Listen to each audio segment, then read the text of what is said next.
What's up YouTube, this is Tubedigga. In this video I'm going to show you how to put together a simple neo-soul type beat using the MPC-1. But of course if you've got an MPC Live, MPC Live Mark II, MPC X or even an Akai Force, most if not all techniques in this video will apply to those machines too. Before I get into this video, I just want to thank all my current subscribers, anyone that's liked and shared my videos, anyone that follows and supports me on social media, and of course all my current patrons on Patreon. If you want to get the project file for what I show in this video, that will be available to all my patrons. Every single week I give away a project file, a drum program or a sample pack. So that's www.patreon.com/Tubedigga.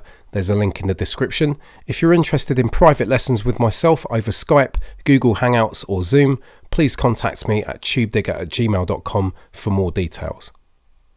So the neo-soul genre has been around pretty much from the mid to late 90s, and it was championed by artists such as Erykah Badu, Jill Scott and D'Angelo, and of course the late great J Dilla and Slum Village also worked very heavily in this area. So the main elements that kind of define neo-soul are Rhodes keyboards, rimshot snares and some kind of quite deep bass sound.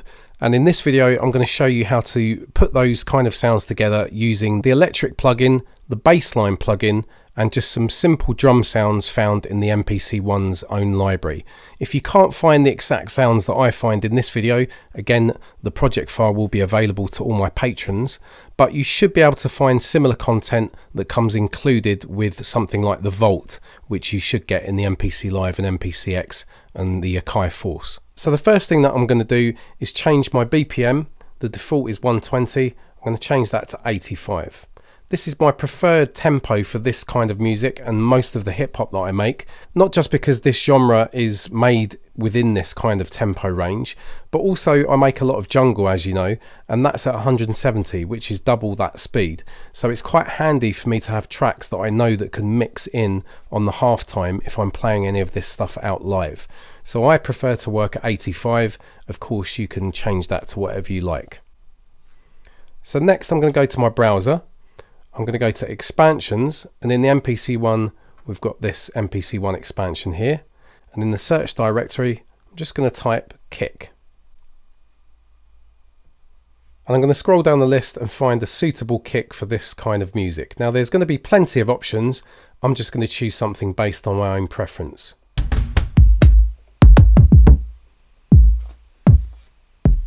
Okay, that's nice. You can hear that it's got a bit of crackly noise on it. I don't know if I'm going to use that because that might be a bit intrusive, but I'm going to put that on my first pad in my drum program. So I'm going to clear the search and let's find a rim shot. Like I said before, neo-soul most of the time will have a rim shot in the drums. Not always, but it is a very distinctive sound for this type of music.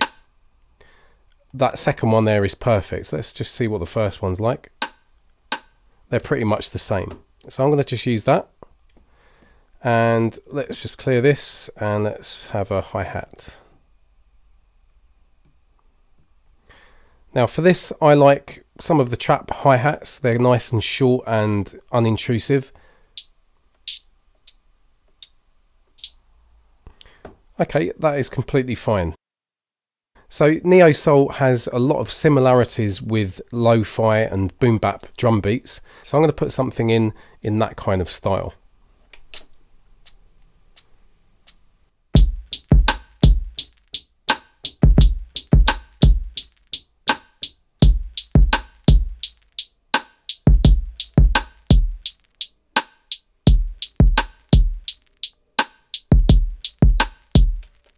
So let's now go and name these so we keep things organized. So this is going to be called drums, and I'm going to name the program to drums as well. Now let's go up to track 2, and I'm going to change the program type to plugins, and I'm going to select electric. So before I made this video I created a chord progression which I called neo-soul. So if we go to pad performance mode here, and it's popping up there already because I think it was the last one I used and that's why it's populated there. But if you can't find it, just double tap there and it should show up in your own progressions. So this is a user chord progression. If you want to know where your own progressions are, just go to Browser, MPC Documents and Progressions, and there you can see is my Neo Soul progression in there. So I'm just going to play these chords for you. Let's go back into there. So the key is F major. Not all of these work perfectly. It depends on the order that you play them, but this is the order that I actually created the progression in.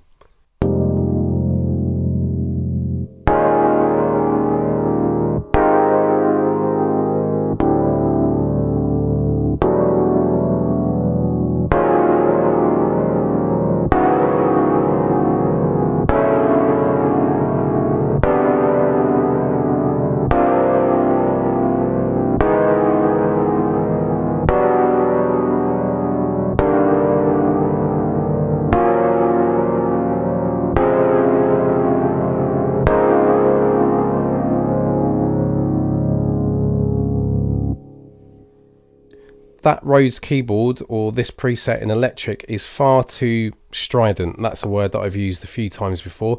Pretty much means it's quite harsh. So let me just show you something that you can do to electric to make it sound a little bit more pleasing, kind of more of a Roy Ayers style Rhodes. So if I go to Program Edit, it's really simple. We just go to Setup, and currently the tone is being affected by velocity.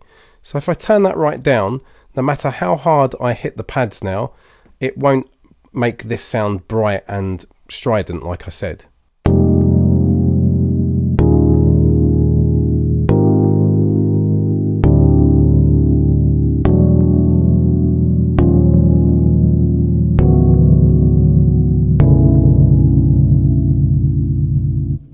So that sounds a lot more pleasing to my ears. If you go to the pickup envelope page, you can also play about with the pickup and electromagnetic setting here. So let's just use the Q links to focus on that area. And let's just have a play about with this. But I'll probably keep it like this because I like how it sounds now. But let's just see if we can improve it at all.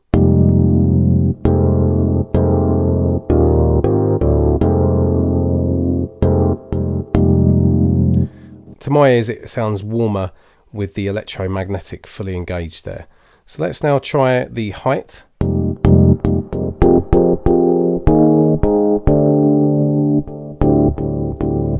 Which takes a lot of the bottom end out, which I'm not interested in. I quite like how it sounds. So the third Q link here is going to affect this distance parameter. So let's just see if that makes any positive effect on it.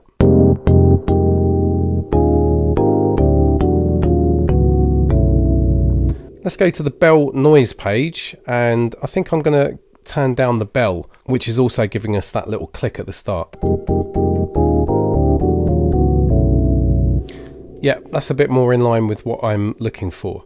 So the only other page that we need to deal with is the tremolo and tube and chorus page. We're not going to use the tube. I'm just going to increase the rate of the tremolo at the moment.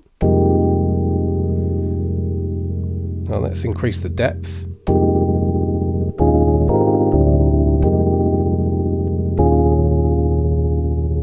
Maybe turn down the rate.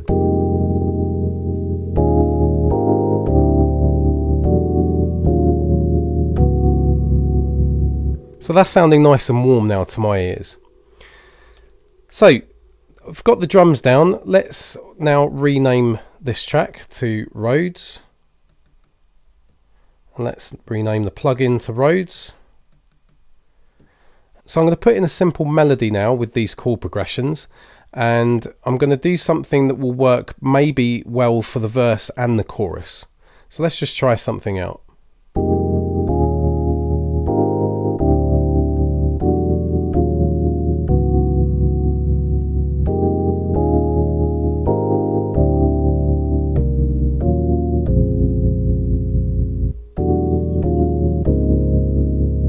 Okay, that works quite nicely. Let's try something like that.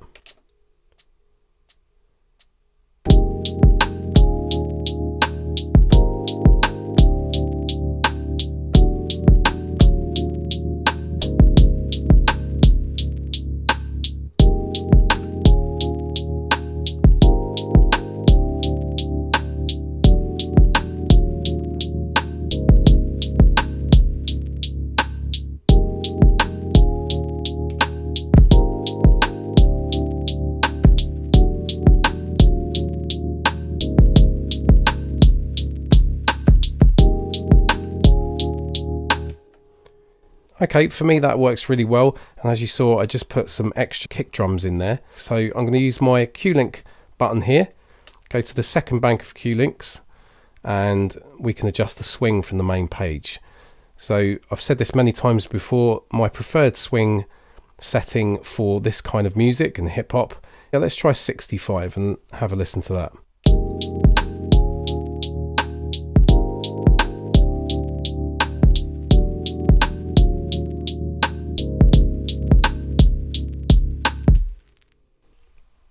What I think I'm going to do is go to the track mixer now, choose the drums, let's go to the inserts, and let's choose EQ filter, air, and I'm going to choose the air enhancer. This is really nice to accentuate the kind of noisy high frequencies in a good way. So let's just see if we can get this sounding a bit more vintage and lo-fi.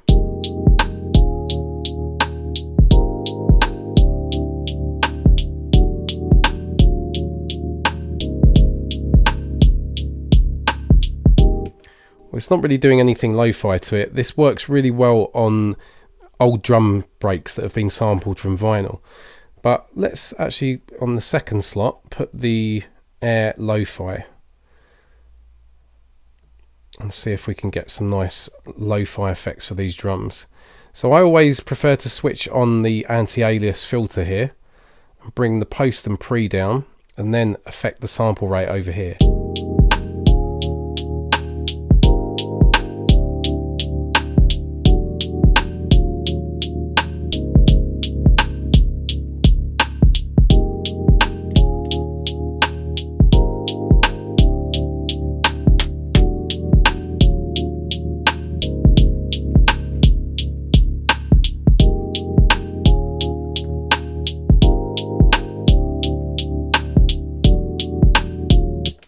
Again, I'm not going to spend too much time on that, but it sounds good with or without it. It depends on your preference. If you want the drums to sound a bit more modern and hi-fi, or old school and lo-fi, you can process it using similar techniques to what I've just shown you. So we've got two elements now. We've got drums and the Rhodes. Let's go to the third track and create a new plugin program. So press the plus symbol here. I'm going to rename this to bass and rename the track to bass. And let's choose from the plugins bassline. Now just off camera I've got an Arturia key step, so I'm going to play that from the keys here. So it sounds quite distorted, so what I'm going to do is turn down my tracks. So I'm going to turn down everything by -6. I always recommend you do this when it comes to the mixing stage in MPC, because you're going to give yourself some headroom there. So we've got 4 dB of headroom now. Instead of everything being up there and you trying to make something louder, never do that. Never go into the positive values for any of your pad mixers or track mixers or anything. Right, so this is going to be a bit quieter now, but I'm going to probably add maybe a bit of gain via a compressor or something like that to give this a bit of a pump and a lo-fi feel as well. So just off camera I've got an Arturia key step, so I'm going to play some of the notes via that keyboard.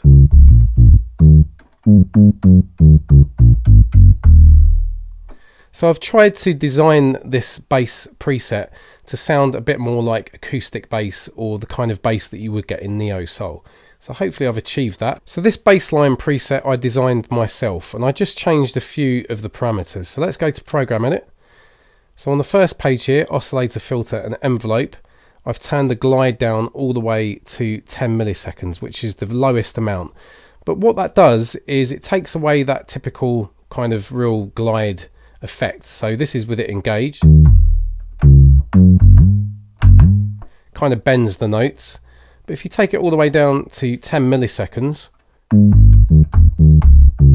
it kind of gives an almost kind of electric guitar kind of natural feel to it. So the other thing that I've done is set the filter to 121 hertz. It's fine if you just go a little bit above or below that.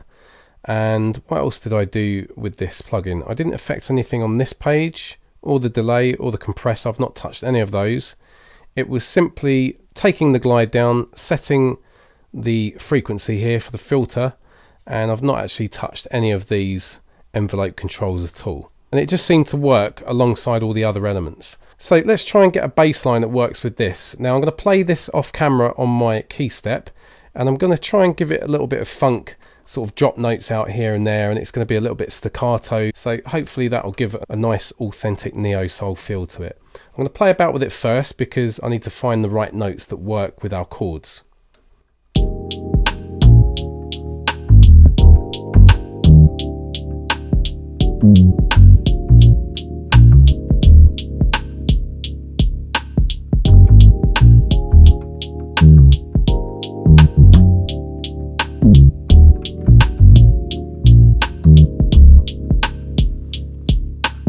Okay, so I've had a bit of a play and I think I've got something that will work with this. A lot of different combinations of these bass notes will work, but I suppose it's just settling on the optimum one for your own ears and thinking, yeah, I'm good, let's move on.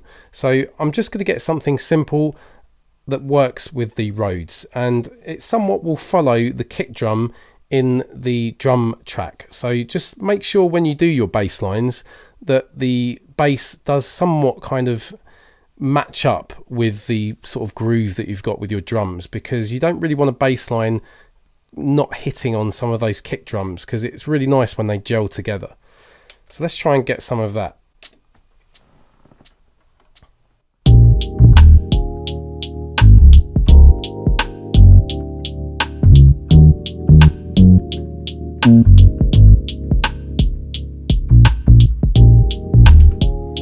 So I'm going to try something different. I'm not really loving that at the moment. Let's just try something different and replace record.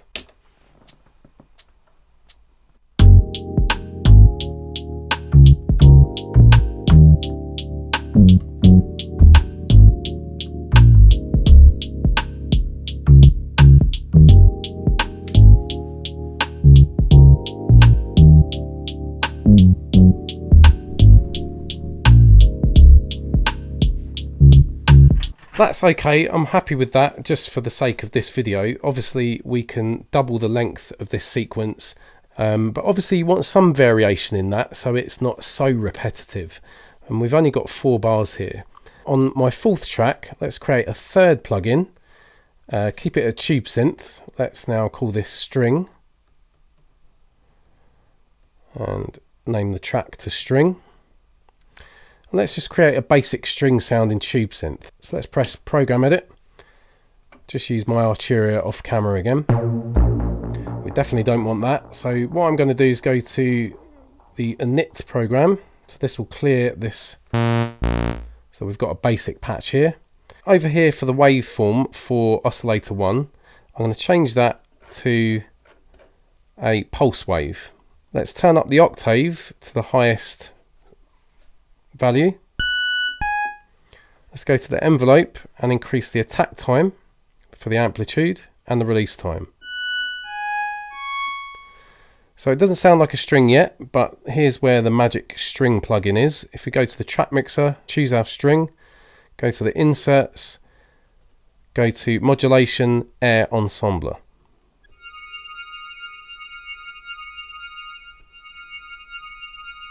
Okay, this chord I think will work better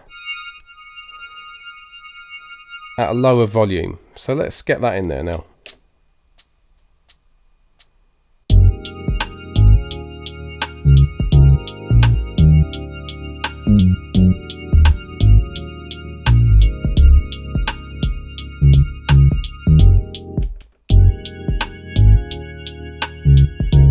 So I'm not too sure, whenever I try and record this chord for the string, it's playing back the wrong notes, so I'm not completely sure what's going on there. So what I'm going to do is go to the sampler and resample the strings.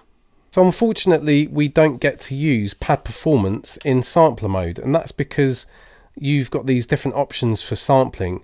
You can just choose straight sampling straight into there, or you can choose slice or pad tap, so that's where you tap the pads so you can put in different slice points in anything you sample, which is handy to have, but I'd rather be able to switch that off and still use pad performance so I can actually resample the pad performance, because I just can't work out why these strings aren't being recorded the way that we can hear them.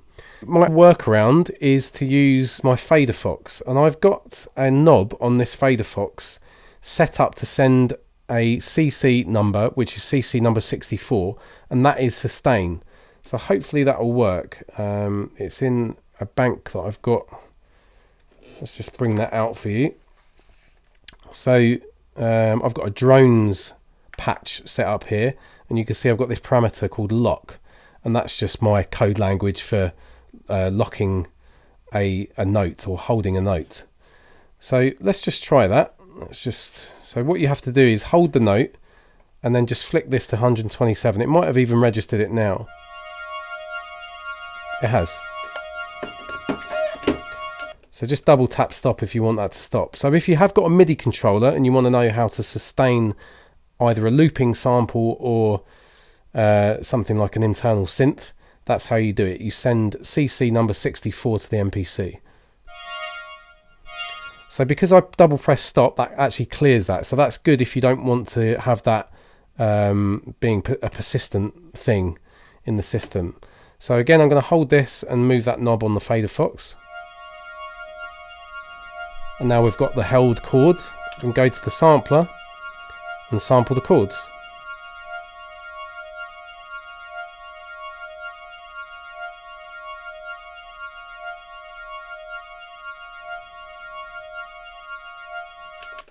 So that's good enough for me. 10 seconds. So let's name this to string chord. That's fine. I'm not going to put a space in it. Edit. It's quite quiet, so let's normalize it. It's going to be really loud, so what we're going to do now is go back to the string. I'll keep that here. Make sure we haven't got any. Oh, we have got notes. Let's erase those notes. Back to the main page. Let's go up to track 5, drum programs. Actually, let's go to key group programs and then call this string chord. Let's change that here for the program. Let's go to program edit, samples, and assign our string chord sample now. Need to come out of pad performance mode now for this. So let's turn that off. Go up to pad bank D. This is where the root note will be, or the root pitch. Let's go to program edit again. Let's turn looping on. Now let's just go to the amplitude envelope and increase the attack time. Maybe not all that much, but yeah, that should be fine.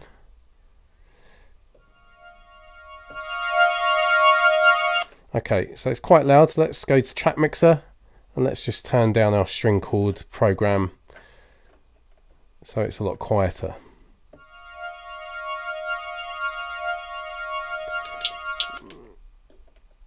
Even more. And we can also take out some of the low end by going to the filter page and putting a high pass filter on this.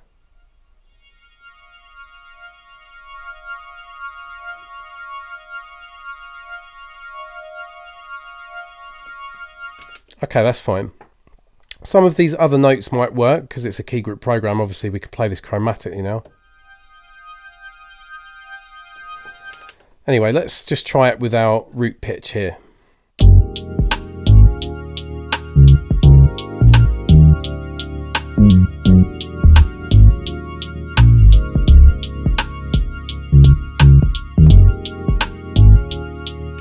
So that's another good tip, is if you've got a long attack time and an equally long release time, you can get this to kind of smoothly loop when the sequence comes back around, because the trail off with the release fades over the start of it again. So even though we've got an attack here, when we first play it, as it loops back over, it sounds like it continuously plays because of the release time, if that makes sense. So let's record that in now.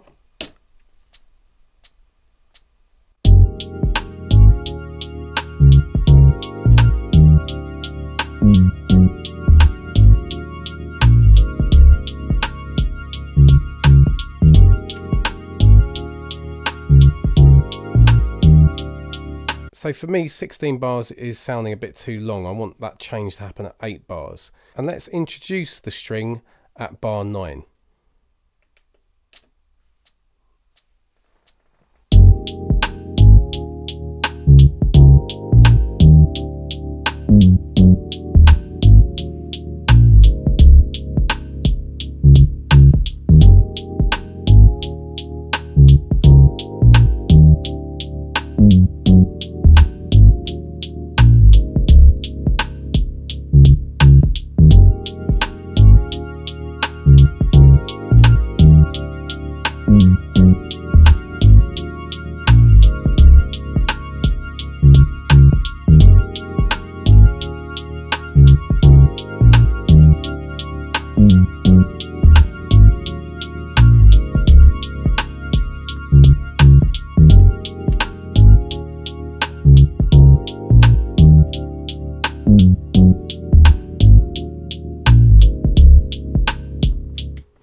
Okay, so that's nice as a little self-contained 16 bar sequence, which we can then double the length of, make things more elaborate, double it again.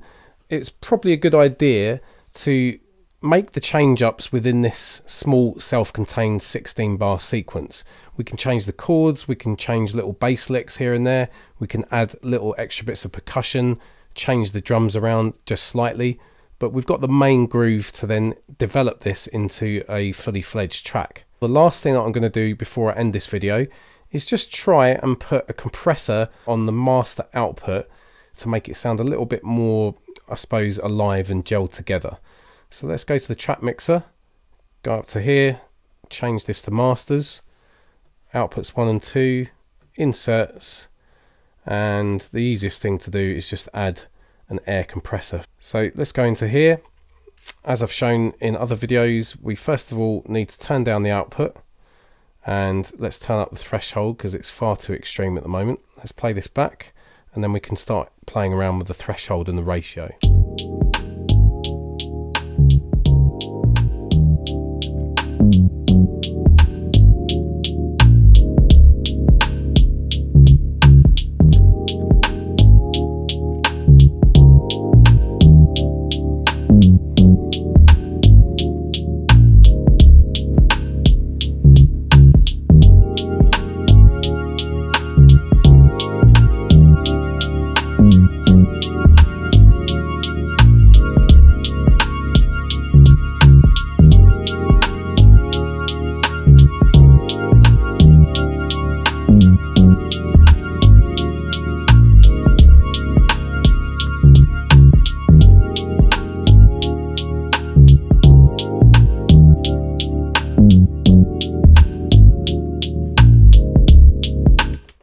Okay, that compression setting sounds okay to me. I can tweak it a bit more and get it spot on, but it gives the track quite a nice pump. As said at the start of the video, if you want access to the project file and the related project data assets, which is all the samples, the progressions, the presets for the synths, it's all available to my patrons on Patreon. So if you want to head over to www.patreon.com/Tubedigga, that project file will be there for you to download. So I hope you've enjoyed this video. Thanks for watching. Please put any comments or questions down below. Please contact me at tubedigga@gmail.com if you want private lessons with myself over Skype, Zoom or Google Hangouts, and I will see you on the next one. This is Tubedigga and I'm out.